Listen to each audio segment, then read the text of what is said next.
Good morning, ladies and gentlemen. We got him. On the evening of September 11th, a family member of Tyler Robinson reached out to a family friend who contacted the Washington County Sheriff's Office with information that Robinson had confessed to them or implied that he had committed the incident. This information was relayed to the Utah County Sheriff's Office and scene investigators at Utah Valley University. This information was also conveyed to the FBI. Investigators reviewed additional video footage from UVU surveillance and identified Robinson arriving on UVU campus in a gray Dodge Challenger at approximately 8:29 a.m. on September 10th, in which he is observed on video in a plain maroon t-shirt, light-colored shorts, a black hat with a white logo, and light-colored shoes. When encountered in person by investigators in Washington County on September 12th, in the early morning hours, Robinson was observed in consistent clothing with those surveillance images. Investigators interviewed a family member of Robinson who stated that Robinson had become more political in recent years. The family member referenced a recent incident in which Robinson came to dinner prior to September 10th, and in the conversation with another family member, Robinson mentioned Charlie Kirk was coming to UVU. They talked about why they didn't like him and the viewpoints that he had. The family member also stated Kirk was full of hate and spreading hate. The family member also confirmed Robinson had a gray Dodge Challenger. Investigators identified an individual as the roommate of Robinson. Investigators interviewed that roommate, who stated that his roommate, referring to Robinson, made a joke on Discord. Investigators asked if he would show them the messages on Discord. He opened it and showed several messages to investigators and allowed investigators to take photos of the screen as each message was shown by Robinson's roommate.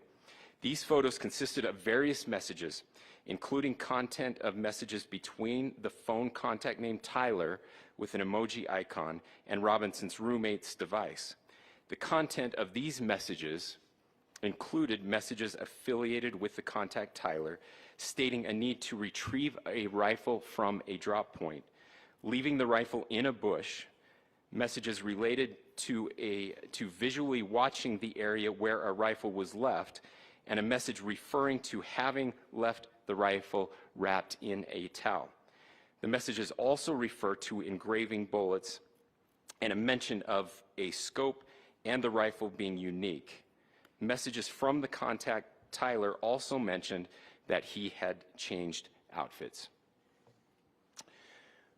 I know there has been speculation as well as to the writing on those casings, those bullet casings, and I believe we have that as well.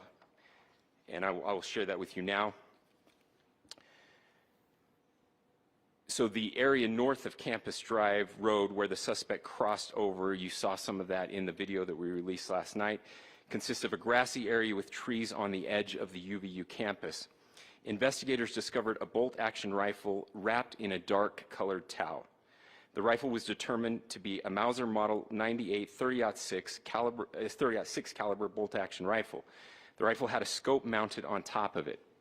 Investigators noted inscriptions that had been engraved on casings found with the rifle. Inscriptions on a fired casing read, "Notices, bulges, capital OWO, what's this?" ? Inscriptions on the 3 unfired casings read, "Hey fascist!" ! Catch! Up arrow symbol, right arrow and symbol, and 3 down arrow symbols. A second unfired casing read, "Oh Bella Chow, Bella Chow, Bella Chow, Chow Chow," and a third unfired casing read, "If you read this, you are gay, LMAO." We are indebted to law enforcement across the state who has worked seamlessly together, local law enforcement, state law enforcement, and our federal partners with the Federal Bureau of Investigation. We're grateful for everyone who worked together in such a short amount of time to find this person and to bring justice. I want to thank the public who has been so engaged, reviewing videos, helping us with sending in tips, and helping us get to this point. I want to thank the family members of Tyler Robinson who did the right thing in this case and were able to bring him into to law enforcement as well. I especially want to thank the family of Charlie Kirk, Erica, Charlie's parents, his children. I want us to be thinking of them as we bring justice in this case. They will be involved in that justice. We will be working very closely with them as we move through this process as well. This is a very sad day for our country, a terrible day for the state of Utah, but I'm grateful that at this moment we have an opportunity to bring closure to this very dark chapter in our nation's history. With that, I will now turn the microphone over to the Director of the FBI, Kash Patel. Thank you, Governor. This is what happens when you let good cops be cops. The FBI and our partners are proud to stand here today together to bring justice to the family of Charlie Kirk and honor his memory. I want to express my deep gratitude to President Trump, the Vice President, and the entire White House who have been so incredibly supportive with both resources and just personally to the FBI as a team. They had our backs the entire way, and I just want to express my gratitude for giving us the resources we need to operate in this space to bring this sort of justice at this sort of speed. In 33 hours, we have made historic progress for Charlie. Governor Cox, our partnership has been absolutely incredible these last few days. Our partnership will endure. Your state and local partners, your sheriffs, your DPS community has been unbelievably impressive in the hardest of times. And a case like this cannot be solved, cannot be brought without partnering with your state and local authorities. The FBI has a certain role to play, and we will play that role, and we will lead out for the federal government. But Governor Cox, we are so grateful for your state partnership that led out on this investigation. A little bit of the timeline. Charlie was shot at 12:23 p.m. on Wednesday. The first FBI agents arrived on scene in 16 minutes with chiefs of police at 12:39 and secured the scene. The FBI immediately launched fixed-wing assets. We utilized these assets to transport personnel, specialty technicians, hostage rescue teams. We also utilized these assets to go back and forth from the East Coast and here in Utah to transport forensic evidence and other evidence that will be analyzed and is being analyzed at our FBI laboratories in Quantico and other laboratories, including the ATF. At my direction, the FBI released the first set of FBI photos of the suspect at 10 a.m. local time on 9/11. Then, shortly thereafter, the FBI reward of $100,000 was released at 10:45 a.m. local. Myself and Deputy Director Bongino arrived on the scene at approximately 5:30 p.m. on 9/11. The governor led a press conference last night at approximately 8 p.m., where at my direction, the FBI released a never-before-seen video of the suspect. We also released new images to the public of the suspect. And just last night, the suspect was taken into custody at 10 p.m. local time. In less than 36 hours, 33 to be precise, thanks to the full weight of the federal government and leading out with the partners here in the state of Utah and Governor Cox, the suspect was apprehended in a historic time period. And I want to highlight what Governor Cox said. This would not have been possible without you, the media, and you, the public. That's why we went so public, so fast, and we're so transparent, and we're committed to that transparency. The crime scene, just a little bit there. It is a large crime scene. State and local authorities, along with federal authorities, processed that crime scene quickly. And I even had the ability to walk through that crime scene and walk through the steps the suspect took to learn more about what was needed and what resources we needed to bear to create a full picture for the FBI and leadership back in Washington. Furthermore, thankfully to state and local partners, forensic evidence has been seized and continues to be garnered. Forensic evidence has already been evaluated at FBI laboratories in Quantico and state and local authorities here. We will continue to process evidence as we see it, as we collect it, and we will continue to deliver to Governor Cox and his team. Last night, we had a total of approximately 7,000 leads. As of this morning, thanks to your great work, we have over 11,000 leads that were called in to the FBI. And we are running out every single lead that we can. Every one of those leads will be run out. The arrest is a testament to the dedication of good law enforcement being great, and partnerships in law enforcement, which I've tried to highlight as my tenure as the director of the FBI. There is no better relationship for law enforcement than the FBI to partner with state and local authorities, and you've seen it here in these last few days.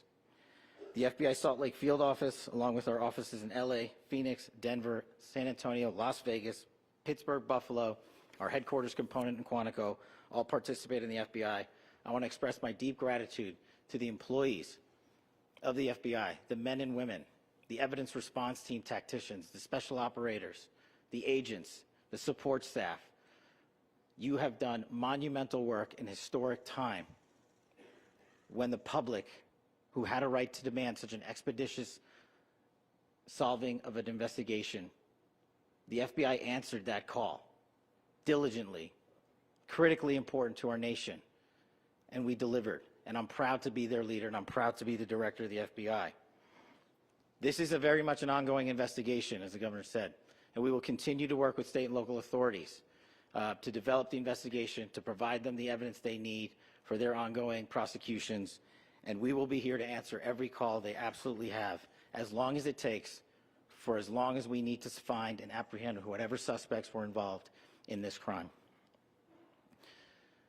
Lastly, to my friend Charlie Kirk, rest now, brother. We have the watch, and I'll see you in Valhalla.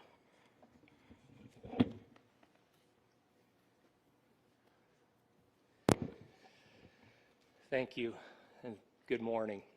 I would just like to take a few minutes as the sheriff to express my gratitude for everybody who has played a part in this investigation.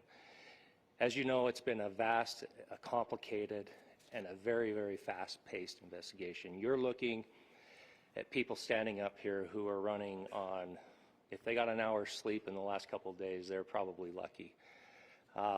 It has been very taxing.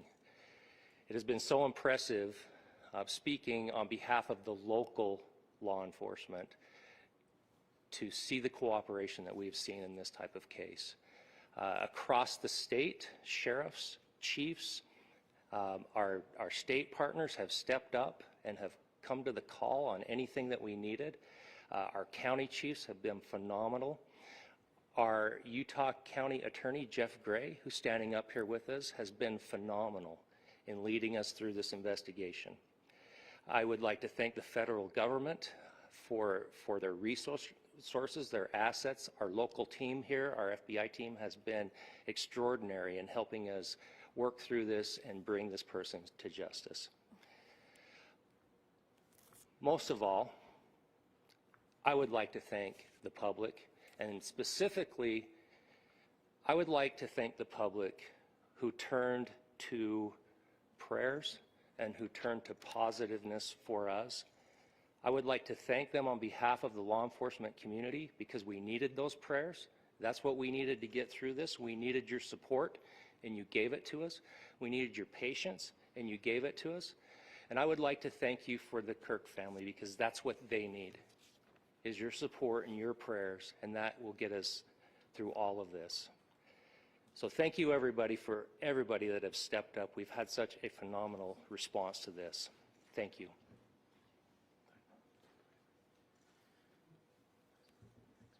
I also want to give a special thanks to the Attorney General and the Department of Justice. Their unwavering support and their commitment to justice is shown true here.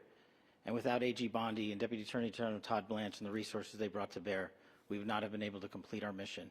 And I just want to say special thanks. It's an honor to be a part of the Department of Justice. Thank you again to our incredible law enforcement team who has worked so hard. Sheriff, I got a solid 90 minutes last night, so I'm probably the most well-rested person up here. Ladies and gentlemen, I get the microphone, so I hope you'll permit me a moment just to share a few more thoughts about where we are and how we got here, and maybe a little bit of where we go from here. I don't want to get too preachy, but I think it's important that we, with eyes wide open, understand what's happening in our country today. I've heard people say, well, why are we so invested in this? There's violence happening all across our country, and violence is tragic everywhere, and every life taken is a child of God who deserves our love and respect and dignity. This is certainly about the tragic death, political assassination of Charlie Kirk. But it is also much bigger than an attack on an individual. It is an attack on all of us. It is an attack on the American experiment. It is an attack on our ideals. This cuts to the very foundation of who we are, of who we have been, and who we could be in better times. Political violence is different than any other type of violence for lots of different reasons. One, because in the very act that Charlie championed of expression, that freedom of expression that is enshrined in our founding documents, in having his life taken in that very act, makes it more difficult for people to feel like they can share their ideas, that they can speak freely. We will never be able to solve all the other problems, including the violence problems that people are worried about, if we can't have a clash of ideas safely and securely. Even, especially those ideas with which you disagree. That's why this matters so much. Over the last 48 hours, I have been as angry as I have ever been, as sad as I have ever been. And it was, as anger pushed me to the brink, it was actually Charlie's words that pulled me back. I'd like to share some of those. And specifically right now, if I could, I need to talk to the young people in our state, in my state, and all across the country. As President Trump reminded me, he said, you know who really loved Charlie? The youths. And he's right. Young people loved Charlie, and young people hated Charlie. And Charlie went into those places anyway. And these are the words that have helped me. Charlie said, when people stop talking, that's when you get violence. He said, the weak can never forgive. Forgiveness is the attribute of the strong. The only way out of the labyrinth of suffering is to forgive. Welcome without judgment, love without condition, forgive without limit. He said, always forgive your enemies. Nothing annoys them so much. A few months ago, I referenced this last night, Charlie posted to social media, when things are moving very fast and people are losing their minds, it's important to stay grounded. Turn off your phone, read scripture, spend time with friends, and remember, internet fury is not real life. It's going to be okay. He again said, when you stop having a human connection with someone you disagree with, it becomes a lot easier to commit violence. He said, what we as a culture have to get back to is being able to have a reasonable agreement, where violence is not an option. Now, again, to my young friends out there, you are inheriting a country where politics feels like rage. It feels like rage is the only option. But through those words, we have a reminder that we can choose a different path. your generation has an opportunity to build a culture that is very different than what we are suffering through right now. Not by pretending differences don't matter, but by embracing our differences and having those hard conversations. I think we need more moral clarity right now. I hear all the time that words are violence. Words are not violence. Violence is violence. And there is one person responsible for what happened here. And that person is now in custody and will be charged soon and will be held accountable. And yet, all of us have an opportunity right now to do something different. I want to thank my fellow Utahns. This bad stuff happens. For 33 hours, I was praying that if this had to happen here, that it wouldn't be one of us. That somebody drove from another state, somebody came from another country. Sadly, that prayer was not answered the way I had hoped for, just because I thought it would make it easier on us if we could just say, hey, we don't do that here. And indeed, Utah is a special place. We lead the nation in charitable giving. We lead the nation in service every year. But it did happen here. And it was one of us. But I want you to look at how Utahns reacted the last 2 nights. There was no rioting. There was no looting. There were no cars set on fire. There was no violence. There were vigils and prayers and people coming together to share the humanity. And that, ladies and gentlemen, I believe is the answer to this. We can return violence with violence. We can return hate with hate. And that's the problem with political violence, is it metastasizes. Because we can always point the finger at the other side. And at some point, we have to find an off-ramp, or it's going to get much, much worse. But see, these are choices that we can make. History will dictate if this is a turning point for our country. But every single one of us gets to choose right now if this is a turning point for us. We get to make decisions. We have our agency. And I desperately call on every American, Republican, Democrat, liberal, progressive, conservative, MAGA, all of us to please, please, please follow what Charlie taught me. I'll just conclude with words I share often from a friend and author, Yuval Levin, who was asked if he was optimistic about our country. And he said, I'm not optimistic. He said, I hate optimism. Like, that sounds bad. But he said, optimism is a vice. It's this idea that good things are just going to happen. And he said, in the history of the world, good things have never just happened. He says, I'm not optimistic, but I am hopeful. And hope is the virtue that sits between the vices of optimism and pessimism. Hope is the idea that good things are going to happen because we can make them so.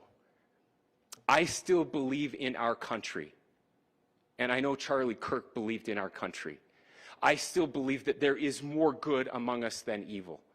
And I still believe that we can change the course of history.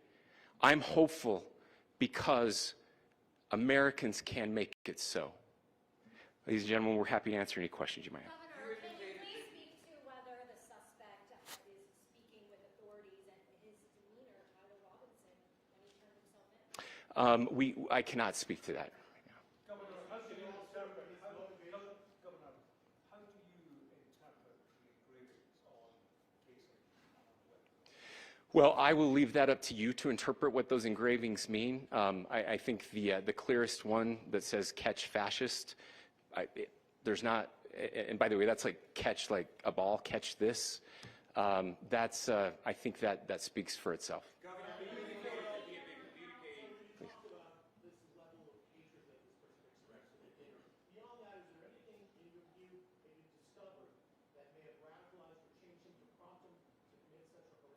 There's nothing more that we can share at this time. Governor, you indicated that he had been communicating with a friend on Discord about the gun. Do you anticipate any more arrests? We do not at this time have any information that would lead to any additional arrests. Do you believe he acted alone? Yes, but the investigation is ongoing. Can you talk more about the family and what they had to say about the suspect? How he came into custody of police and where he is right now, Mr. Robinson? Yes, so right now, Mr. Robinson has been booked into the Utah County Jail. You heard the president this morning report that he was taken into custody, that his family and a friend helped to deliver him into custody of law enforcement in Washington County. For those of you that don't know where Washington County is, it is the southwesternmost part of the state of Utah. It's about a 3.5 to 4 hour drive from here, where we are right now, and that's where he lived and where they turned him in. Can you, Please, can go you talk here. more about what the family is saying about Tyler Robinson? I can't share any more than what I've already shared. Yeah.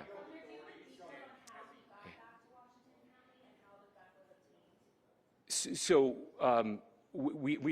how we obtained the gun? The gun was found here. So I don't have much more details on that. We do know that he drove. We had his car here on campus, and then we had his car going south back to the St. George. It's actually the city of Washington in Washington County. Is he talking with authorities and did he discuss a motive? I'm sorry? We don't have any information that would lead us to believe that. Yes, in fact, it was just released. Yes. Talking with authorities and did he discuss a motive? I can't answer that right now. Yeah, thank you. Over here.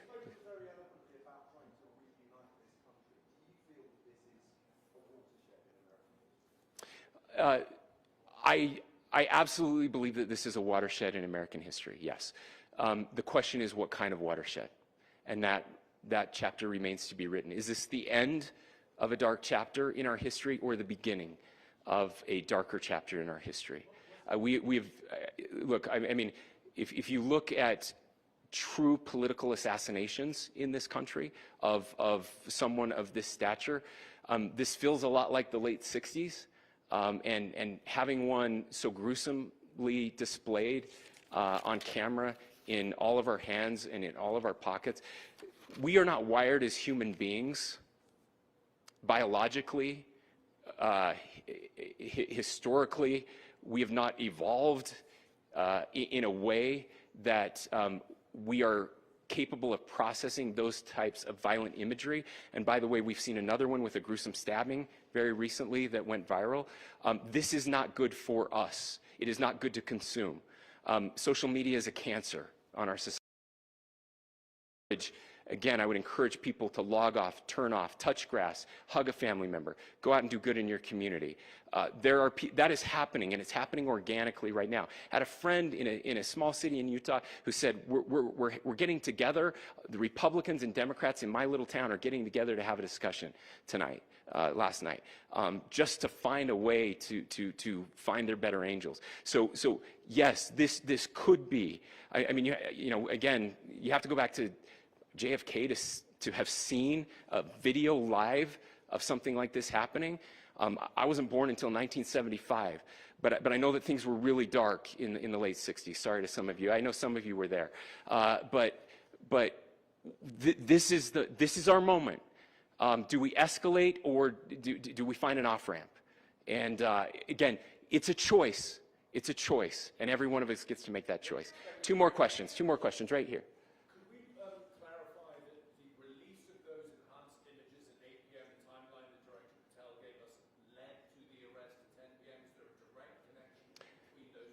I cannot comment if there is a direct connection or not, but all I can say is that through some process, the family came to know that this had happened. One more thing, Governor. Could you just clarify the clothing issue you mentioned earlier? Was he changing outfits? Correct. Yes, yes. So when he's first spotted on campus, he has different clothing on, and then he changes clothing on the roof, and then changed back into that clothing at some point, so that when he was apprehended, when he was arrested, the clothing matched the clothing he had on before the shooting here at UVU. Last question here. Yes. Suspect was from Utah. Can you kind of tell us a little bit more about where, and was he a student here at this university, and is there any history of mental illness? Yeah. So I don't have any information on the mental illness part. He was not a student here at UVU. He was living and had lived for a long time with his family in Washington County, in the southernmost part of our state. Thank you, everyone, for your great work in getting this information out. I would just say, process-wise, this may be important. I know many of you aren't familiar with the process in Utah. I think it's important that you understand that. Basically, we have 3 days for charging documents to be filed. A CI will be filed. We'll have more information then, more detailed information as those charging documents are filed in preparation for a preliminary hearing. So 3 days. So we would anticipate then that early next week those charging documents will be filed. We will obviously be working. The county attorney will be working very closely with Mr. Kirk's family as those documents and decisions are prepared and made. Thanks, everyone.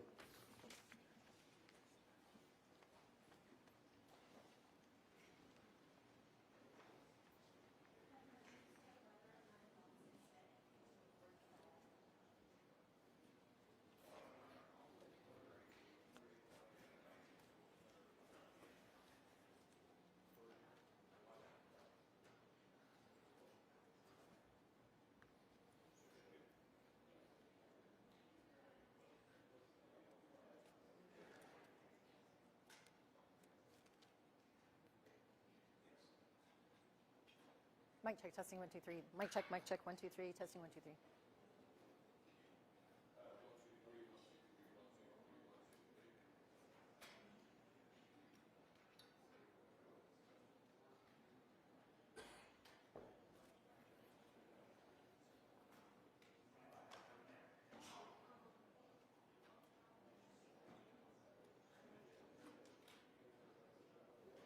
Yeah. Yeah.